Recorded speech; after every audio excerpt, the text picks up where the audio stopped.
समाजवादी सरकार में गुंडा राज्य था, लड़कियों बेटियों को चलना दुर्भर था, उसके खिलाफ वोटिंग हुई है। जितनी भी तो लड़कियां काले से गायब हुई। समझे, तमाम लड़कियां गायब हुई, अत्याचार थे समाजवादी पार्टी में। तो कन्नौज में जैसे सपा के अगर आप कहेंगे अध्यक्ष है अखिलेश यादव, सीट बदली उन्होंने, कन्नौज आ गए। कुछ नहीं फायदा होने वाला उनका, वो डर ही गए, वो डर के खुद उतरे आकर। कन्नौज में सबसे बड़ा गुंडा राज का मुद्दा सबसे बड़ा था। जो यहाँ पे बदमाशी थी, गुंडाई थी लोगों की, वो नहीं है। बहुत विकास बहुत है, देश हमारा बहुत ऊपर गया है, सुरक्षा बहुत है, देश की सीमाएं बहुत सुरक्षित हैं, यही सब मुद्दे हैं।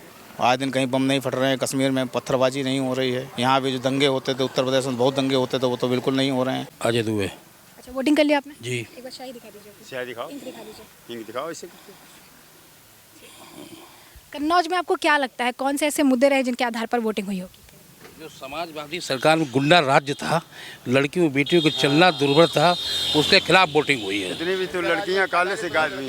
समझे, तमाम लड़कियां गायब हुई, अत्याचार थे समाजवादी पार्टी में, दुकानें कब्जा हो रही थी, ज़मीनें कब्जा हो रही थी, इसके खिलाफ वोट पड़ा है। अच्छा, तो कन्नौज में जैसे सपा के अगर आप कहेंगे अध्यक्ष है अखिलेश यादव, सीट बदली उन्होंने, कन्नौज आ गए।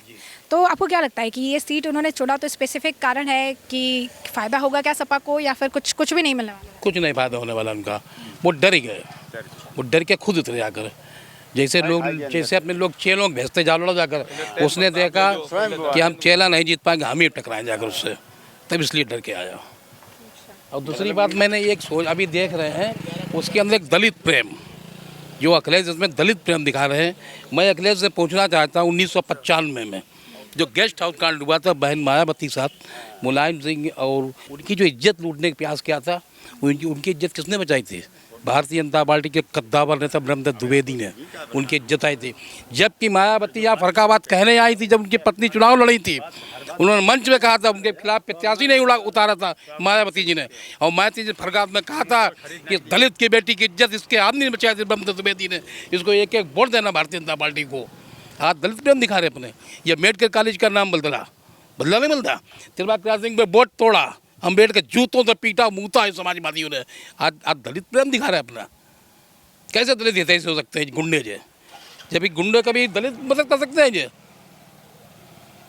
आज बता दो कोई पूरे प्रदेश में किसी भारतीय जनता पार्टी अगर दलित से गुंडे किए, बताओ एक नाम बताओ। मैं आप ज़्यादा यही कहोगे तहसीलदार को मारा, जब काम नहीं करोगे, पब्लिक के मार नहीं, जूता कोई भी किसी जात का हो मारा जाएगा। जनता जनार्दन है आपको। जब इस सरकार में जब ब्राह्मणों की हत्या हुई तो कोई बोला?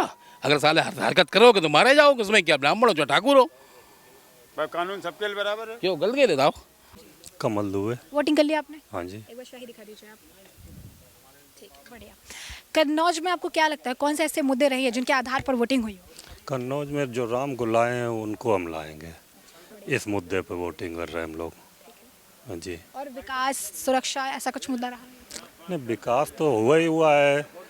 हमारा गांव बगल में मलिकापुर पड़ता है, बढ़िया रोड बनी हुई है, 2 ट्यूबवेल लगे हुए हैं पानी सप्लाई के लिए, सोलर ट्यूबवेल लगे हुए हैं जिनसे सप्लाई की व्यवस्था हो रही है, लाइट की व्यवस्था अच्छी हुई है, किसान को रात में पानी नहीं लगाना पड़ता है, दिन में सप्लाई मिलती है, रात में जगना नहीं पड़ता है। ये सब मुद्दे रहेंगे। अखिलेश यादव जो है उन्होंने अपनी सीट जो है बदली, कन्नौज आ गए हैं, तो क्या इसके पीछे का कारण हो सकता है? क्या उनको लगता है कन्नौज की जनता उन्हें स्वीकार करेगी, या फिर कुछ और मुद्दा आपको लगता है? अब ये तो अखिलेश जी ही जान सकते हैं, बाकी यहाँ की जनता उनको भुला चुकी है और सुब्रत पाठक अच्छे मतों से आ रहे हैं। चलिए, अंकल आपका नाम? ज्ञान सिंह। मतदान हो गया आपका? मतदान हो गया है। और क्या मुद्दे जो है इस बार आपको लगता है चुनाव में इस बार आपके लिए मायने रखते हैं, जरूरी रहे हैं, जिन मुद्दों के आधार पर वोटिंग हुई हो? हमने इस आधार पर वोटिंग की है कि भारत में शिक्षा फ्री की जाए।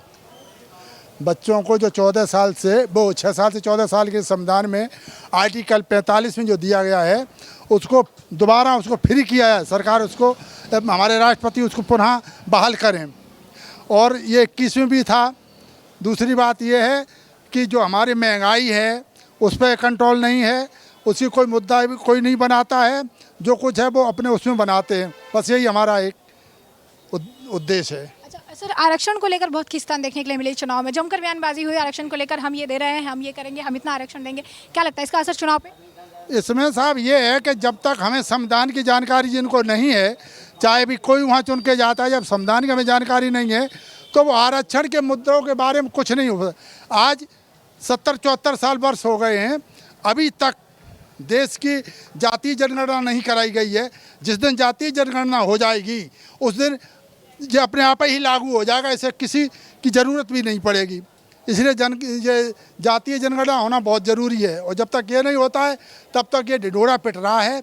हर जो मैदान में खड़ा वो लड़ता है कि हम ऐसा करेंगे वैसा करेंगे।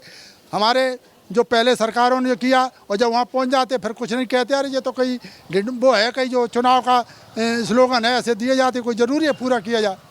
तो ये हमारा एक मुद्दा था कि मतलब ये शिक्षा सबसे मेन चीज़ है, शिक्षा फ्री की जाए भारत में, और जब तक शिक्षा फ्री नहीं होगी तब हमारे और जो जात पात है उसे ख़त्म किया जाए।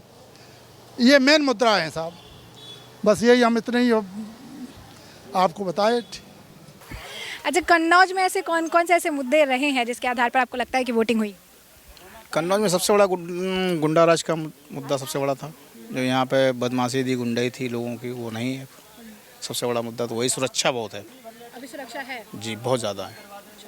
तो अभी समाजवादी पार्टी के मुखिया है अखिलेश यादव, सीट बदली कन्नौज से चुनाव लड़े, कोई फ़ायदा क्या, टक्कर है, लाई है, लेकिन ज़्यादातर तो वोट यहाँ पर मुद्दे यही हैं बस। सुरक्षा सबसे बड़ा मुद्दा है, जो अभी तक गुंडाई होती रही वो नहीं है। 5 साल से बिल्कुल शांति। किस तरीके का माहौल था और किस तरीके के माहौल में बड़ा परिवर्तन आप देख रहे हैं? क्योंकि आप कह रहे हैं आपकी एज जितनी है उस हिसाब से आपने लंबा समय जो है यहाँ पर उत्तर प्रदेश को देखा है अपनी नज़रों के सामने। किस तरीके का समय एक वक्त था जिस समय एक पर्टिकुलर सरकार थी, और आज के समय में कितना परिवर्तन आप देख रहे हैं? बहुत विकास बहुत है, देश हमारा बहुत ऊपर गया है, सुरक्षा बहुत है, देश की सीमाएं बहुत सुरक्षित हैं। यही सब मुद्दे हैं। आज दिन कहीं बम नहीं फट रहे हैं, कश्मीर में पत्थरबाजी नहीं हो रही है। यहाँ भी जो दंगे होते थे उत्तर प्रदेश में, बहुत दंगे होते थे, वो तो बिल्कुल नहीं हो रहे हैं। हम लोग खुद ही 4-4 दिन 5-5 दिन कर्फ्यू रहता था, घरों में रहो, अब वो सब नहीं है। तो वो मेन चीज़ वही है बस। मोदी की कार्यप्रणाली को लेकर क्या कहेंगे, किस तरीके से? वेरी गुड, बहुत अच्छा है। उनकी विदेश नीति तो बहुत ही अच्छी है। सुब्रत पाठक जो हैं काफ़ी उनका इस वक्त नाम सुनने के लिए भी मिल रहा है, काफ़ी लोग भरोसा भी जता रहे हैं। ज़मीनी स्तर पर कुछ काम हो रहा है? हाँ, जितना उनके वश में था उतना उन्होंने काम किया। 2 साल तो कोरोना में ही चले गए उनके, फिर उनके पिताजी एक्सपायर हो गए, उसमें वो काफ़ी मतलब थोड़ा वो रहे हैं उसमें। बाकी टाइम संसद में रहे हैं वो, लेकिन उन्होंने काम ऐसा कि नहीं काम नहीं किया, काम बहुत किया उन्होंने। कन्नौज के लिए बहुत काम किया है, अच्छा काम किया है। आपका नाम मैम? कल्पना देवी। वोटिंग कर लिया आपने? यस। तो आपके लिए कौन से मुद्दे जो है इस बार काफ़ी ज़्यादा ज़रूरी रहे? महिला हैं आप, तो आपके लिए भी कई सारे ऐसे मुद्दे रहे होंगे जो आप चाहती होंगे कि हो या फिर हो सकते थे या हुए हैं। हमारे तो जो हमारे क्षेत्र जो अच्छा काम करेंगे हम उसको ही चुनेंगे, उसके लिए ही वोट करेंगे। तो आपको क्या लगता है, बेरोजगारी हो या महंगाई हो या फिर नहीं, ऐसा हम कुछ तो काम यही है? चाहेंगे कि बेरोजगार विकास हो, बेरोजगारी जो बच्चे नौजवान घूम रहे उनको रोजगार मिले। और हम यही चाहते हैं, मान लो पढ़े लिखे जो बच्चे घूम रहे हैं उन्हें रोजगार मिलना चाहिए और महंगाई थोड़ी कम होनी चाहिए। आपका नाम? अमरपाल सिंह जल्दी वोटिंग जी। इंक दिखा दीजिए अपने। तो आपके लिए सर कौन से मुद्दे जो है काफ़ी ज़्यादा ज़रूरी रहे इस चुनाव में? देखो, चुनाव के लिए सबसे स्वास्थ्य, शिक्षा, रोजगार जरूरी है, और तो सब बातें हैं हवाई रहती हैं, क्योंकि इसके बिना सबका जीवन बेकार है। स्वास्थ्य सबके लिए तो अच्छा होना चाहिए, अस्पताल होने चाहिए, और बेरोजगारी दूर होनी चाहिए, अच्छी सुविधा होनी चाहिए। तो आपको क्या लगता है इटावा में कुछ बदलाव, कुछ परिवर्तन होगा? लग रहा है वैसे, लग रहा है पिछली बार से, क्योंकि माहौल से हम लोग पूरे चेहरे की पता करते हैं, चेंजिंग लग रही है। चेंजिंग लग रही है। जी। अच्छा, आपको क्या लगता है कि इसके अलावा जैसे कई सारे मुद्दे रहे हैं, आरक्षण का मुद्दा भी काफ़ी उछाला गया चुनाव से पहले, है ना, राम मंदिर का मुद्दा भी काफ़ी चलाया गया है, तो आपको क्या लगता है इन सब मुद्दों का असर जो है चुनाव पर होगा कहीं असर? अब नहीं रहा है ये शुरू, पहले जो मंदिर वाला मुद्दा था पहले रहा है, लेकिन अब नहीं रहा है प्रभावी। और आरक्षण आरक्षण भी अब नहीं है इतना, पहले थोड़ा ज़्यादा, बहुत नॉर्मल है। आरक्षण की कोई मेन उसमें नहीं है, और नए स्कूलों को अब मान रहे हैं। ठीक, आपका नाम? शकुंतला देवी। वोटिंग कर ली? जी इंक दिखा दीजिए अपनी। बिल्कुल। अच्छा, ठीक है।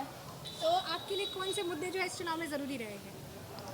मुद्दे तो सब गुप्त रहते हैं, और मतलब शांति का माहौल रहे, आराम से सब अच्छा है, और वोट तो मतलब ऐसे गुप्त रूप से किया जाता है, बस अच्छा माहौल है, शांति का माहौल है, कोई वो नहीं है, झगड़ा वगड़ा नहीं है, कुछ भी अच्छी पोलिंग चल रही है। अच्छा, अभी जो चल रहा है सब बढ़िया चल रहा है? सब बढ़िया चल रहा है, तो इससे मतलब शांति है? शांति बिल्कुल, भीड़ भाड़ भी नहीं है, और जो जाते हैं मतलब आराम से वोट देते हैं, कोई दिक्कत नहीं है उससे। तकलीफ नहीं है। अच्छा मैडम, जैसे आप एक एक महिला है, तो महिला के लिए कई सारे मुद्दे रहे हैं, बच्चों को लेकर एजुकेशन का मुद्दा रहा हो या महंगाई का मुद्दा रहा हो, सिलेंडर का मुद्दा रहा हो, कई सारे मुद्दे रहते हैं। तो आपके लिए कौन से मुद्दे जो है स्पेसिफिक तौर पर मायने रखते हैं? मेरे तौर पे विकास के तौर पे सबसे ज़्यादा भविष्य लेडी संभालती है बच्चों का भविष्य, तो बच्चों के पर्पज़ से बदलाव होना चाहिए, ठीक है।